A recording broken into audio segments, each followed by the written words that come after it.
ప్రియ సహోదరి సహోదరుడా, మనము ఈ లోకంలోనికి రావటానికి, మనము ఈ స్థితిలో ఉండటానికి కారణమైన తల్లిదండ్రులను సంరక్షించుట కుమారులుగా కుమార్తెలుగా మన కనీస బాధ్యత. నేడు మన పిల్లలను మనం ఎంత అపరూపంగా చూసుకుంటున్నామో అంతే అపరూపంగా మనలను వారు చూసుకుంటున్నారు.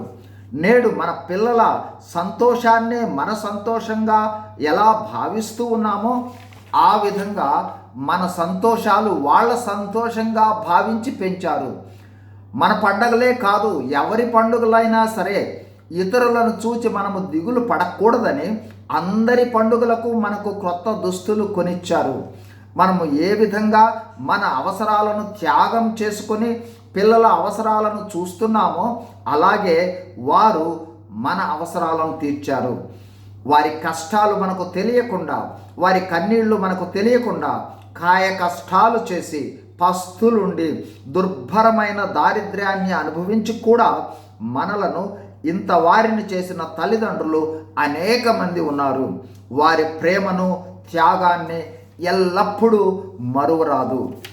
మరి మన సంతోష సమయము, పండుగ సమయాల్లో వారిని జ్ఞాపకం చేసుకొని వారిని పరామర్శించడంతో పాటు పండగ సమయాల్లో ప్రస్తుతం ఈస్టర్ పండుగకు నూతన దుస్తులు ఇవ్వవలసిన కనీస బాధ్యత మన మీద ఉందనే విషయాన్ని గుర్తించాలి.